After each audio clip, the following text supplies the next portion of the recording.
The patrol ship moved slowly through the darkness of space. Its name was the Crimson Mandate, and it belonged to the Dominion fleet. The Dominion controlled hundreds of star systems. They were powerful. They were feared. And they did not like surprises. Lieutenant Commander Vorath stood on the bridge, his yellow eyes watching the scanner screens. He was tall, almost 7 feet, with green scales covering his body and sharp teeth that showed when he spoke. He had served the Dominion for 30 years. He had seen many things. But today, something strange appeared on his sensors. A small cargo ship was drifting near the Helix Nebula trade route. It was not moving fast. It was not trying to run. It just floated there like a leaf on still water. "Scan the vessel," Vorath ordered. His crew worked quickly. Numbers and data filled the screens. The ship was old. Its engine was weak. Its weapons were none. But there was one life form aboard. "Species identification complete," the ship's computer announced in a flat voice. "Human. Origin planet, Earth. Sol system. Classification, primitive. Threat level, negligible." Vorath made a low sound in his throat. Humans. He had heard of them. A young species from a small blue planet far away. They had only recently learned to travel between stars. They were considered weak, unimportant, like children playing in a universe meant for adults. "Bring the ship in," Vorath said. "I want to see this human." The Crimson Mandate used its tractor beam to pull the cargo ship into its landing bay. Soldiers gathered with weapons ready. They wore black armor and carried stun rifles. They expected trouble. They always expected trouble. The cargo ship's door opened with a hiss of old machinery. Smoke and dust floated out. The soldiers aimed their weapons and waited. A woman walked out. She was not tall. She was not big. She had black hair tied back in a simple knot and brown eyes that looked tired but calm. She wore a gray jacket with patches on the elbows and boots that had seen many miles. In her hand, she held a small pouch of dried fruit. She looked at the soldiers. She looked at their weapons. Then she put a piece of fruit in her mouth and chewed slowly.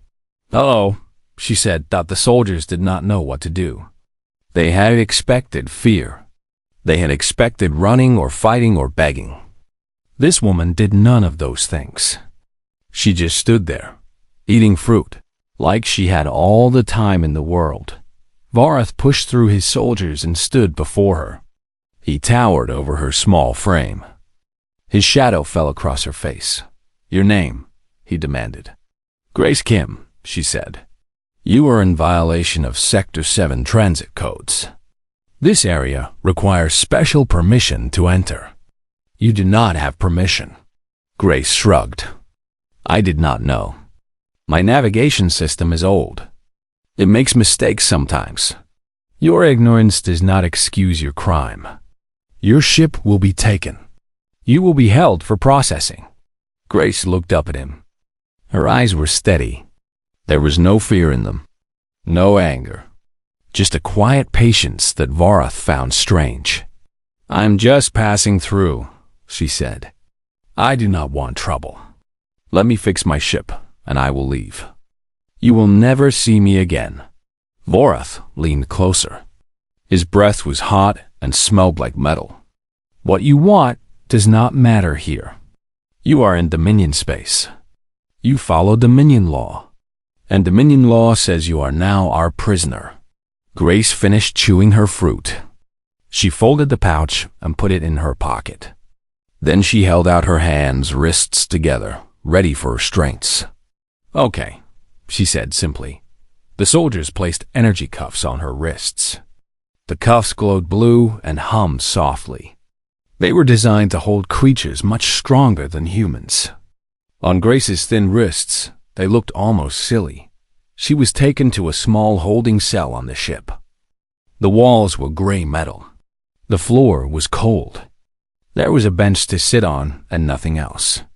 A blue energy barrier covered the doorway, crackling softly. Grace sat on the bench and crossed her legs. She closed her eyes and breathed slowly. The soldiers watched her through the barrier, confused by her calmness. Is she sick? One soldier whispered. Maybe humans do not understand danger. Maybe she is stupid, another said. I heard humans have very small brains. Grace opened one eye and looked at them. I can hear you, she said. The soldiers stepped back, embarrassed. They walked away, leaving her alone. Hours passed. The ship moved through space toward its destination. Grace did not move much. She sat. She breathed. Sometimes she stretched her arms or rolled her neck. But mostly she was still. A young officer came to check on her. His name was Tolix, and he was newer to the fleet. His scales were lighter than the others, more blue than green. He carried a tray with food and water. You must eat, he said, sliding the tray through a slot in the barrier. Grace looked at the food. It was gray and lumpy, like wet sand shaped into blocks. What is it? She asked. Nutrient paste. It has everything a body needs. It looks like sadness in food form. Tolix blinked. He did not understand. Grace picked up a block and took a small bite. She made a face but kept eating. Thank you, she said. That was kind of you. Tolix did not know what to say. Prisoners did not usually thank him. They usually cursed or cried or threatened. This human was different. Where are you taking me? Grace asked. Station Corax 12. It is a processing facility. You will be evaluated there. Evaluated for what? Tolix hesitated. He looked around to make sure no one was listening. They study species there, to see if they are useful to the Dominion. Or if they are, he stopped, or if they are what? Grace asked. Disposable, Tolix said quietly. Grace nodded slowly. Her face did not change. I see. Tolix felt strange. He felt like he should say something more. Something comforting. But he was a soldier of the Dominion. Comfort was not his job. I am sorry, he said finally. Then he turned and walked away. Grace watched him go. She set down the nutrient paste and looked at the energy barrier that held her prisoner. She looked at the cuffs on her wrists. She looked at her own hands, small and ordinary. Then she smiled, just a little. The Dominion thought humans were primitive. They thought humans were weak. They thought they understood what Grace Kim was. They were wrong. Station Corax 12 hung in space like a giant metal spider. It was huge. Thousands of rooms. Millions of lights. Ships came and went from its many docking bays, carrying cargo and prisoners and secrets. Grace watched through a small window as the Crimson Mandate approached the station. She had never seen anything so big. On Earth, they had space stations too, but they were like toys compared to this monster. The ship docked with a loud clang. Guards came for Grace and walked her through long hallways. The station was cold and smelled like chemicals. Other prisoners walked in lines, their heads down, their faces empty. Some were tall with fur. Some were short with many arms. Some had no eyes at all. The galaxy was full of strange creatures, and many of them had ended up here. Grace was taken to a processing room. They removed her cuffs and her clothes. They gave her a gray uniform that was too big. They scanned her body with machines that beeped and clicked. They took samples of her blood, her hair, her skin. A scientist with 4 eyes looked at the results and made a clicking sound with his mouth. Interesting, he said. Very simple biology. Almost no natural defenses. How does this species survive? We are stubborn, Grace said. The scientist did not laugh. He wrote something on his tablet and waved her away. They put Grace in a holding cell with other prisoners. The cell was bigger than the one on the ship, but it was still a cage. Metal walls. Hard floor. Energy barrier at the door. 20 beings sat or stood or lay in various states of misery. One of them approached Grace. It was an insect-like creature, about 4 feet tall, with shiny black skin and long antennae that twitched constantly. Its name was Cheek. "You are new," Cheek said. Its voice was high and clicking. "You are the human they brought in." "Word travels fast," Grace said. "In this place, information is the only thing we have. We share what we know. It helps us feel less alone." Cheek's antennae drooped. "You should know what happens here. The guard on the ship told me. They evaluate prisoners, decide if they are useful. It is more than that." Cheek moved closer, speaking in a whisper. "They do tests, experiments. They want to know what each species can do, how much pain they can take, how much energy they can absorb. Most prisoners do not survive the tests." Grace felt a cold feeling in her stomach. "Why? What is the point?" "The Dominion wants to control everything. To control, they must understand. They study us like we study insects on your world. We are nothing to them. Just data." Grace looked around the cell. She saw beings with scars, beings with missing limbs, beings who stared at nothing, their minds broken by whatever they had experienced. "Has anyone ever escaped?" she asked. Cheek made a sound that might have been a sad laugh. "No. The station has thousands of guards. Energy barriers everywhere. Automated weapons. Even if you got out of this cell, where would you go? There is only space outside." Grace did not respond. She found a corner and sat down. She needed to think. 3 days passed. Each day, guards came and took some prisoners away. Some came back. Some did not. Those who returned did not speak about what happened. They just sat and stared with hollow eyes. On the 4th day, they came for Grace. 2 guards grabbed her arms and pulled her from the cell. They walked her through more hallways, deeper into the station, to a part that was cleaner and brighter. The walls here were white. The lights were harsh. It felt like a hospital, but wrong somehow. Like a hospital designed by people who did not care if patients lived or died. They brought her to a large chamber. The floor was smooth metal. The ceiling was high. One wall was made entirely of dark glass. Behind the glass, Grace could see shapes moving. Scientists, observers, people who wanted to watch. In the center of the room stood a machine. It was tall and thin, like a metal tree with no leaves. At its top was a device that looked like an eye, glowing with soft blue light. "Subject 4471, a voice said through speakers in the ceiling. "Species, human, origin, Earth. This is your baseline assessment. Do not resist. Resistance will result in increased intensity." Grace stood alone in the middle of the room. Her heart was beating fast, but she kept her breathing steady. She had known this moment would come. She had prepared for it as much as she could. The machine hummed. The eye at the top glowed brighter. And then a beam of blue energy shot toward her. It happened in a heartbeat. The beam was faster than anything Grace had seen before. It was meant to hit her, to wrap around her, to hold her in place while the scientists measured and recorded. But Grace raised her hand. It was a small movement. Just her fingers lifting slightly, like she was brushing away a fly. And the beam, that powerful beam of concentrated energy, split in 2.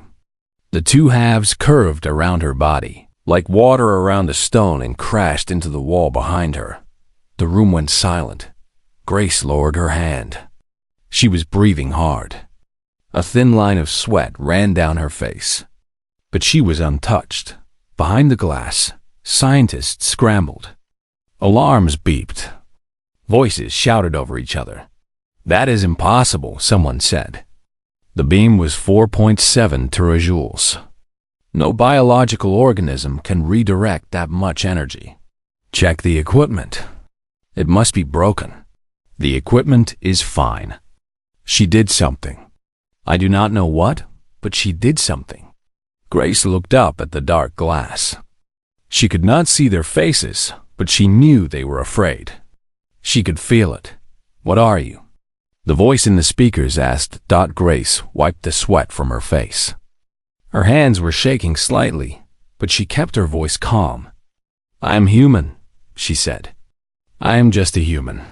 But she knew, and now they knew too, that being human was more than anyone had ever imagined. The scientists did not let Grace return to the regular holding cell. She was too valuable now. Too interesting. They moved her to a special room deep in the station. A room with thicker walls and stronger barriers and cameras that watched her every moment. Dr. Morris was the lead scientist. He was a thin creature with pale gray skin and 4 eyes that blinked at different times. He had studied hundreds of species in his long career.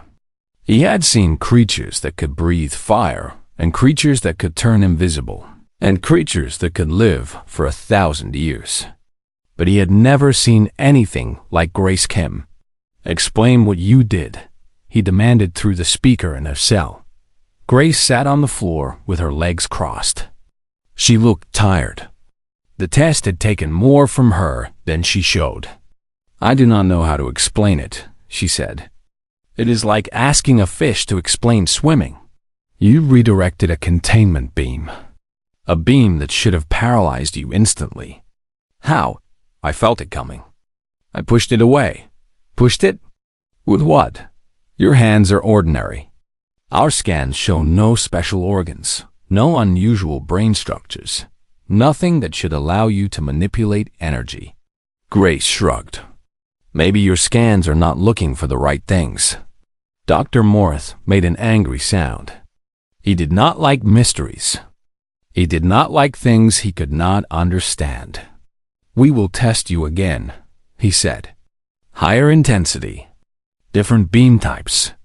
We will find the answer. Over the next week, they tested Grace every day.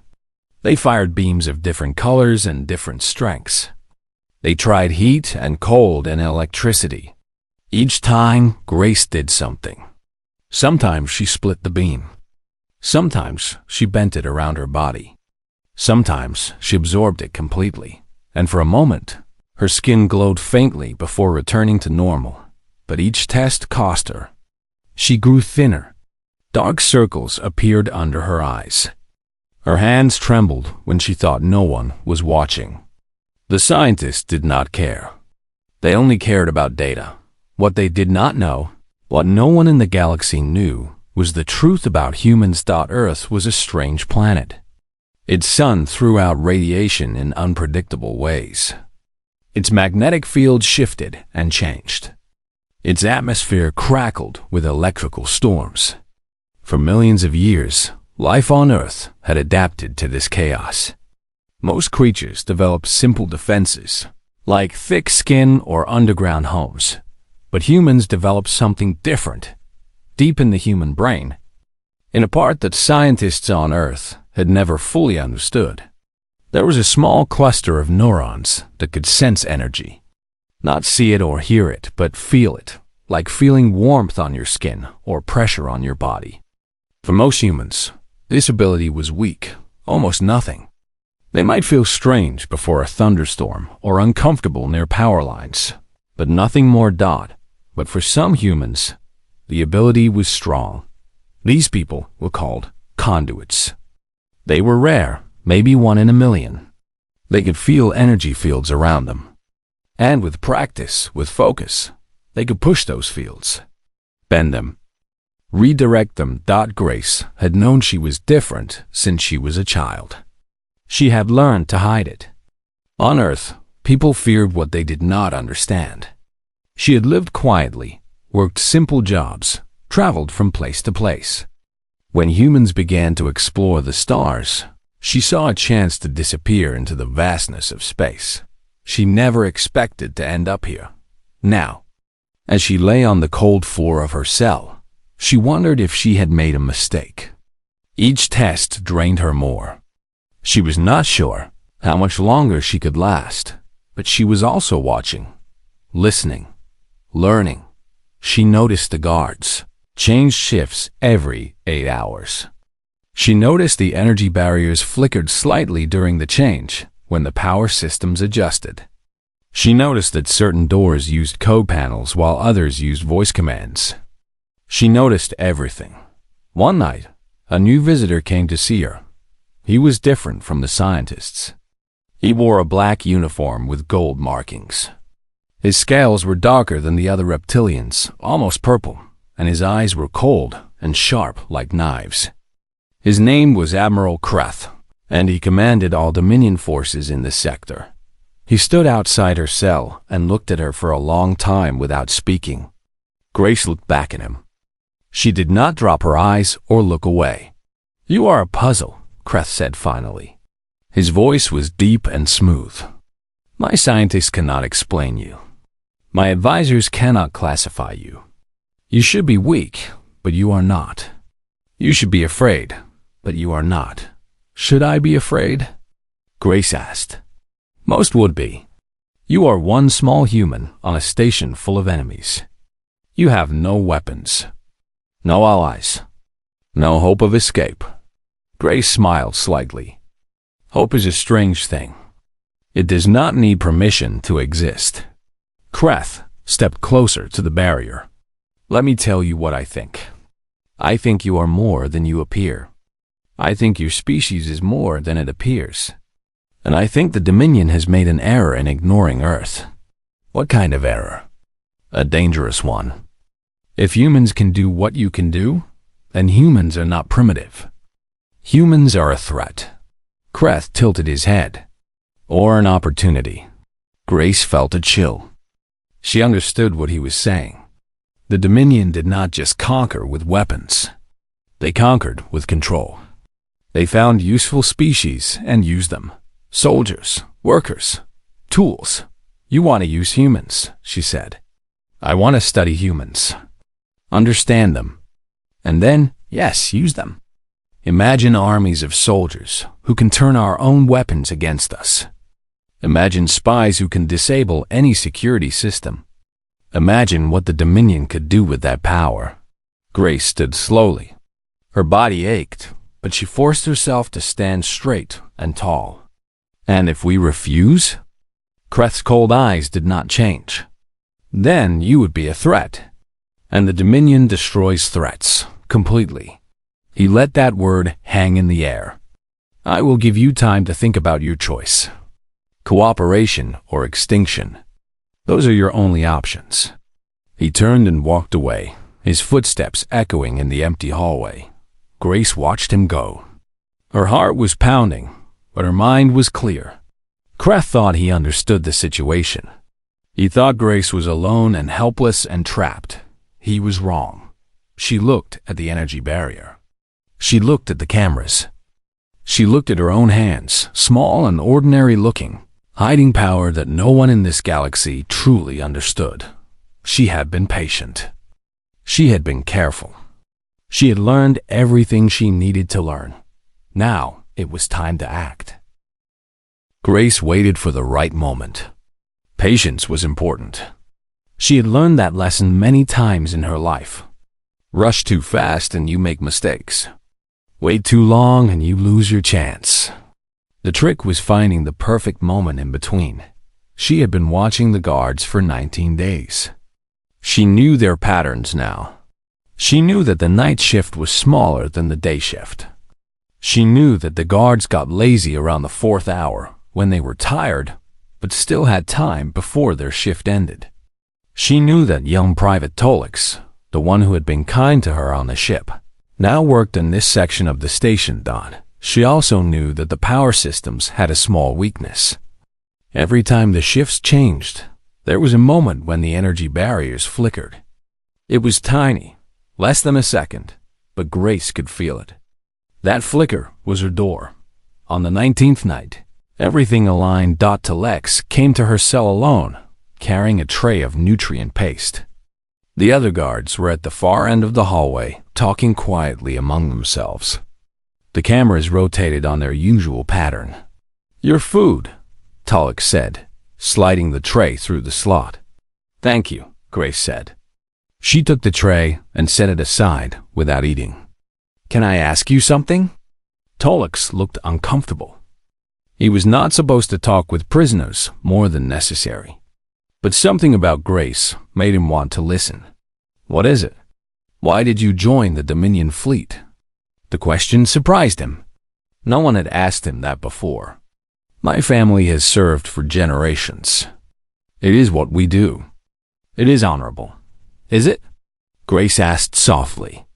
Is it honorable to lock people in cages?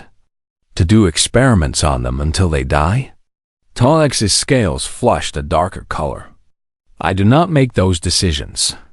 I only follow orders. Everyone only follows orders. That is how evil grows. Good people doing nothing because they are just following orders. I am not evil, Tolix said, his voice rising. I did not say you were. I said you could be better. Grace looked at him with those calm brown eyes. When I leave tonight, you will have a choice. You can try to stop me and probably get hurt. Or you can step aside and tell yourself you never saw anything. Tolix stared at her. When you leave, you cannot leave. The barriers, the guards, the weapons. I know, Grace said. But I am going to try anyway. Because staying here means dying slowly. And I would rather die fast trying to be free. The shift change alarm beeped softly. It was time. Grace pressed her palm against the energy barrier. She felt the power flowing through it. Thousands of tiny electrical pulses creating a wall of force. She felt for the weakness, the flicker, the gap there she pushed. The barrier flickered, wavered, and collapsed. Sparks flew. Alarms began to scream. Tolix stumbled backward, his hand reaching for his weapon. But Grace was faster. She touched his stun pistol, just lightly, just a brush of her fingers. The weapon's energy cell discharged into the ground with a loud pop. Please do not make me hurt you, Grace said. I do not want to hurt anyone. Tolix looked at his ruined weapon. He looked at Grace. He looked at the open cell. Then he stepped aside. I did not see anything, he whispered. Thank you. Grace ran. The hallways of Station Corax 12 were a maze. But Grace had memorized the map she had glimpsed during her transfers between rooms. She moved fast and quiet, staying in the shadows, avoiding the main corridors. Guards rushed past her, responding to the alarms. Security beams swept the hallways, searching for the escaped prisoner. Grace felt each beam before she saw it and slipped away. Just in time, she reached the regular holding cells where she had first been kept. The prisoners inside heard the alarms and pressed against their barriers. Hoping and fearing in equal measure, Chik was there, antennae twitching wildly. Human, what is happening? I am leaving, Grace said. Do you want to come? That is impossible. The barriers. Grace touched the barrier. She pushed. The barrier fell. Cheek stumbled forward, leg shaking. How? No time to explain. Tell the others. Anyone who wants to leave, follow me. Word spread through the cells like fire. Grace moved from barrier to barrier, touching each one, pushing each one down. Prisoners of all species poured out into the hallway. Some ran away on their own. Others gathered behind Grace. A growing crowd of desperate beings. An automated turret dropped from the ceiling, its red targeting laser sweeping toward the crowd. Grace raised her hand. The turret sparked, smoked, and went dark. Keep moving, she called out. Stay together. They moved through the station like a wave. More turrets appeared. More security beams. Each time, Grace deflected or disabled them. Her nose began to bleed. Her head pounded. Each use of her ability cost her, but she could not stop. Not now. They reached a junction where two hallways met. Guards were waiting there, a dozen of them, weapons raised. Stop. The lead guard shouted. On the ground. All of you. Grace stepped forward. Her vision was blurry. Her legs felt weak. But she stood straight and looked at the guards. "We are leaving," she said. "You can let us pass, or you can try to stop us. But I promise you, trying to stop us will hurt much more than letting us go." The guards looked at each other. They had heard stories about the human in the special cell. The human who could turn energy against itself. The human who could not be contained. The lead guard lowered his weapon. "Let them through," he said quietly. The other guards hesitated, then stepped aside. Grace nodded and walked past them. The crowd of escaped prisoners followed, barely believing what was happening. They reached the docking bay where impounded ships were stored. Grace found her old freighter, the same ship that had brought her here. It was small and dented, and not very fast, but it was hers. She powered up the engines while prisoners crowded aboard. There was not enough room for everyone. Some would have to find other ships. Some would have to hide on the station and hope for the best. Cheek climbed aboard, squeezing into a corner. "I cannot believe this is real." "Believe it," Grace said. "We are not done yet." The docking bay doors were sealed. Station control was trying to trap them inside. Grace could feel the energy running through those massive doors, the power holding them closed. She closed her eyes. She reached out with her mind, feeling for the connections, the pathways, the flows of power. Then she pushed. The doors groaned. Sparks flew from the control panels. And slowly, painfully, the doors began to open. Space waited beyond. Dark and cold and free. Grace smiled through the blood running from her nose. "Hold on," she said to everyone aboard. The freighter shot forward into the void. Behind them, Admiral Kreth watched from the station's command center. His face showed no emotion, but his clawed hands gripped the console hard enough to leave marks. "Deploy the Crimson Mandate," he ordered. "That human does not leave this system alive." The freighter flew through space with 37 escaped prisoners packed inside. Some sat on the floor. Some stood pressed against the walls. Some held on to whatever they could find as the old ship shook and rattled. Grace sat in the pilot's seat, her hands on the controls. Her face was pale. Her nose had stopped bleeding, but dry blood still stained her upper lip. Her head felt like it was filled with broken glass. Every movement, every thought hurt, but she could not rest. "Not yet. We have company," said a tall being with blue fur who had taken the co-pilot's seat. His name was Brix, and he had been a navigator before the Dominion arrested him for smuggling medicine to a banned planet. Grace looked at the scanner screen. 3 shapes were moving toward them. Fast. Very fast. "The Crimson Mandate," she said. "And 2 escort ships." "They will catch us," Brix said. "This freighter cannot outrun warships." "I know." "Then what do we do?" Grace did not answer right away. She looked at the screen, watching the enemy ships grow closer. She thought about everything that had happened. The capture, the tests, the pain, the escape.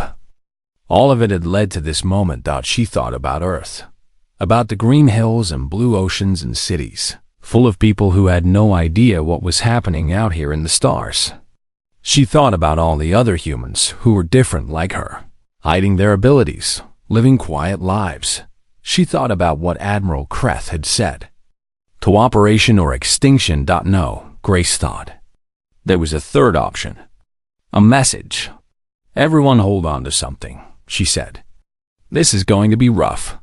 The Crimson Mandate was close now. Lieutenant Commander Vorath stood on the bridge, the same bridge where he had first ordered Grace's capture. He felt no guilt about what he had done. She was just a human. Humans were nothing. But he had to admit, she had caused more trouble than he expected. "Target the freighter," he ordered. "Containment beams." "I want the human alive." "Yes, Commander." The warship's weapons powered up. These were not the small beams from the testing chamber. These were military weapons designed to disable enemy ships, to wrap them in energy so powerful that nothing could escape. 3 beams fired at once, bright blue lines cutting through the darkness of space. On the freighter, Grace stood up from her seat. She walked to the viewport, a large window at the front of the ship where she could see the stars and the approaching beams. "What are you doing?" Cheek asked, voice high with panic. "My job," Grace said. She raised both hands. The beams struck, or they tried to. At the moment of impact, Grace pushed with everything she had. All the energy she had been saving. All the strength she had left. She poured it all out through her hands like water through a broken dam. The beams did not just split. They shattered. Dozens of smaller beams sprayed outward in all directions. Some disappeared into space. Some curved back toward the ships that had fired them. The escort ships took direct hits. Their shields overloaded instantly. Their engines exploded in bright flashes of light. They spun away, crippled and burning. The Crimson Mandate was larger, stronger. Its shields held against the first reflected beams. But Vareth saw what was happening and felt something he had not felt in 30 years of service. Fear. Full reverse. He shouted, "Get us away from her!" But it was too late. The remaining redirected beams slammed into the warship's engines. The ship lurched sideways. Warning alarms screamed. Lights flickered and died. On the freighter, Grace collapsed. Bricks caught her before she hit the floor. Blood was pouring from her nose again. Her eyes were half closed. Her breathing was shallow and weak. "Is she alive?" someone asked. "Barely," Bricks said. "She needs medical help." Cheek moved to the navigation console. "I know a planet. Free territory. They have healers who do not ask questions. Can we reach it?" Bricks looked at the scanner. The Dominion ships were drifting, damaged and helpless. Nothing else was in pursuit. "Yes, set the course. Fast." The freighter's old engines fired. The ship turned toward freedom and jumped to faster-than-light speed, disappearing in a flash of light. On the crippled Crimson Mandate, Vareth pulled himself up from the floor. His bridge was destroyed. Half his crew was injured. The ship that he had commanded for 15 years was barely holding together. He looked out the viewport at the empty space where the freighter had been. What was that? A young officer asked, voice shaking. What did she do? Vareth did not answer. He did not have words. Admiral Kreth's face appeared on the emergency communication screen. Even through the static, his anger was visible. Report, Kreth demanded. The human escaped. She destroyed our escort ships and crippled the Mandate. We cannot pursue. One human did this? One human? Yes, Admiral. There was a long silence. When Kreth spoke again, his voice was different, quieter, more dangerous. Send a message to High Command. Priority Alpha. New species assessment required for humans. Previous classification of primitive is incorrect. Recommend immediate reclassification to maximum threat level. Also recommend diplomatic contact before military engagement. Vareth blinked. Diplomatic contact? With humans? That woman just defeated 3 warships with her bare hands. If there are more like her on Earth... Kreth paused. We need to know what we are dealing with before we make any more mistakes. Far away, on a quiet planet at the edge of free space, healers worked to save Grace's life. She had pushed too hard, used too much. Her body was failing, but she was strong. She held on. Cheek sat beside her bed, watching over her. The other escaped prisoners had scattered to find their own paths, but Cheek stayed. The human had saved them all. The least Cheek could do was wait. 3 days later, Grace opened her eyes. Where am I? She whispered. Safe, Cheek said. You are safe. Grace tried to sit up and failed. Her body was too weak, but she smiled, just a little. The others? Free. All of them. Because of you. Grace closed her eyes again.